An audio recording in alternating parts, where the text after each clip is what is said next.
وسهلا اصدقاء مطبخ احلى اكله وبس. ازيكم عاملين ايه؟ يا رب تكونوا بخير وباحسن حال. النهارده هعمل معاكم بقى تحليه سريعه وبسيطه ومكوناتها سهله كمان وهتديكي طعم رائع. لما هتخشي على الفيديو هتشوفي الوصفه دي اتعملت ازاي، بس عايزه اوريكي شكل الطبقات عامله ازاي. رائعه رائعه رائعه وهتديكي نتيجه ممتازه. عايزين بس اقطع قطع كده واوريكم شكلها. حاجه بقى كده هتوديكي في سكه تانية وطعم ممتاز، واسرتك هيفرحوا بيها والنتيجه ممتازه.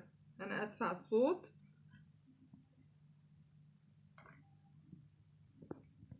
بصي كده بقى لما نطلع قطعه، بصي الطبقات عامله ازاي كيكه، والطبقات التانية بقى لما هتخشي على الفيديو هتشوفي هي اتعملت ازاي. بصي جميله جميله جميله. هنقطع بقى قطع كده، وعايزه اوريكي لما هتقطعي قطعه بصي عامله ازاي. بصي شكل الطبقات والكيكه حاجه بقى كده وهم هتاكلي منها بقى، وهتبقى تحلية سريعة وفي نفس الوقت طعمها رهيب. اتمنى بقى ان الفيديو ده يعجبكم. خشوا على الوصفة هتعجبكم بإذن الله وجربوها واكتبوا لي رأيكم في التعليقات. ما تنسونيش بقى من الشير، الاشتراك في القناة، تفعيل الجرس عشان يصلكم كل جديد، واللايك. يلا بينا بقى نخش على الفيديو نشوف الوصفة الجميلة دي اتعملت ازاي. النهارده ان شاء الله زي ما انتم شايفين عندي دي كيكه اسفنجيه، مش كيكه عاديه ومش بايظه ولا هابطه ولا حاجه. هبدا اعمل بيها صنف حلو معاكم يكون سريع عشان نقدمه كده في راس السنه، تبقى حاجه سريعه وكمان طعمها جميل. هنبدا نعمل ايه بقى دلوقتي؟ عندي دي اي بقى كميه عندك من الكيكه، هتبداي تقطعيها بس ايه كده شرايح بالشكل دوت كده اهو،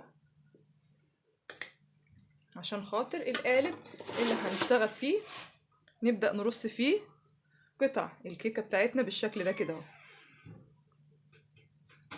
كده اهوت لغايه ما نملى القالب بتاعنا من تحت بالشكل ده كده اهو. هعملاه طبعا انا كله بالكيكه ونكمل مع بعض. كده خلاص رصيت بالشكل ده كده اهو طبقه عامله ازاي جميله، وطعم الكيكه بقى رهيبه.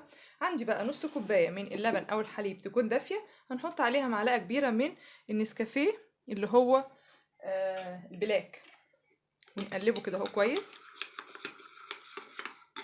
ونحط كمان معلقتين صغيرين من السكر،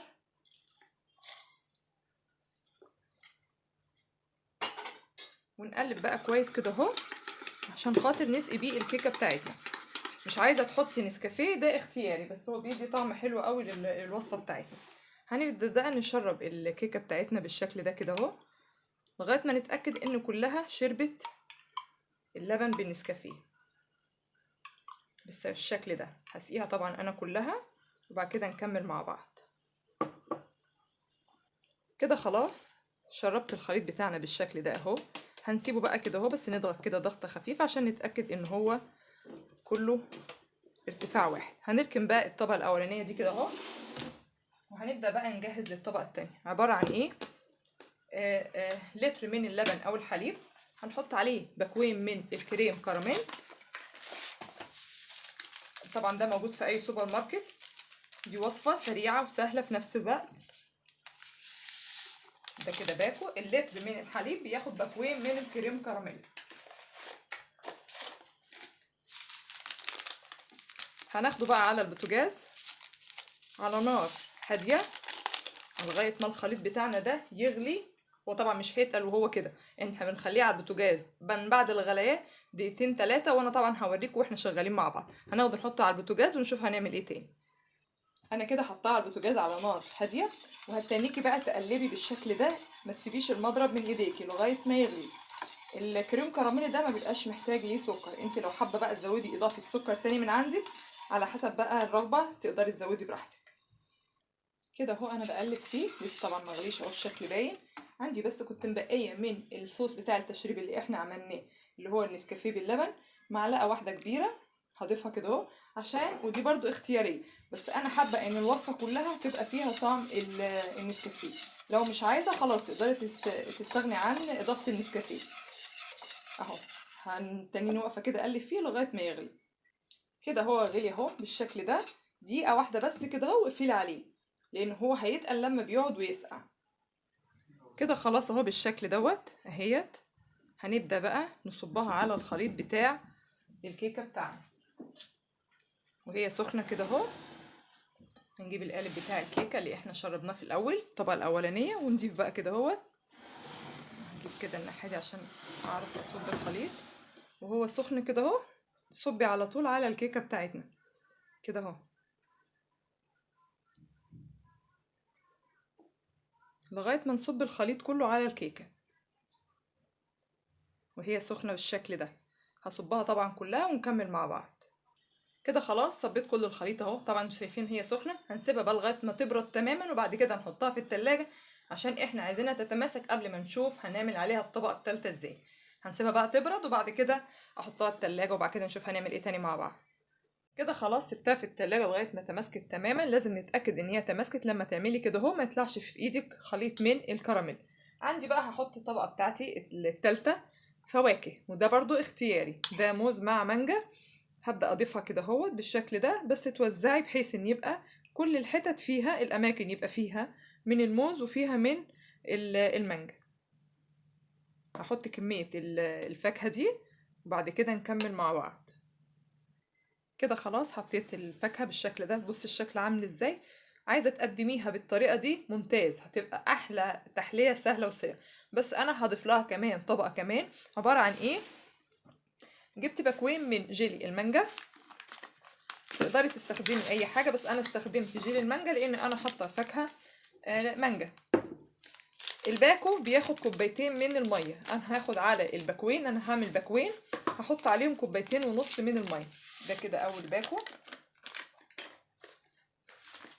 تقدري تحطي اي نوع فاكهه واي نوع جيلي انت تحبيه. يبقى كده ادي الباكوين.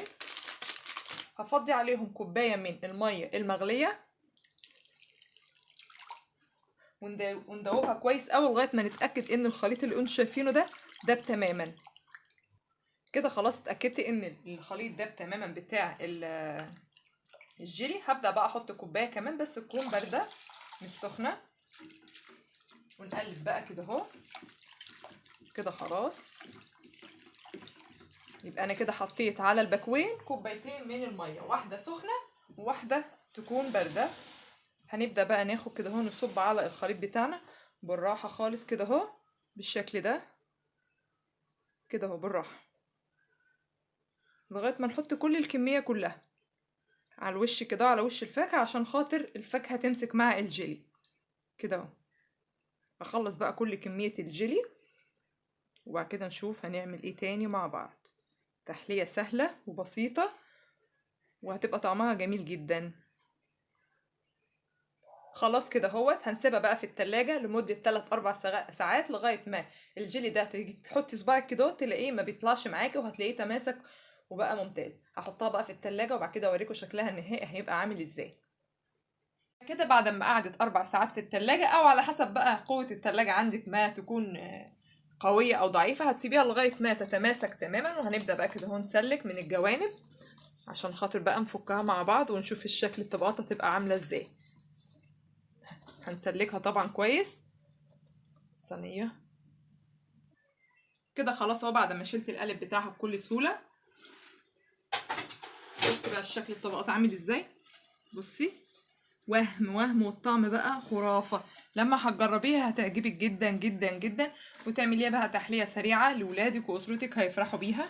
اتمنى منكم المشاهدة الكاملة الاشتراك في القناة تفعيل الجرس عشان يصلكوا كل جديد واللايك. مع تحياتي مطبخ احلى اكل وبس. سلام عليكم.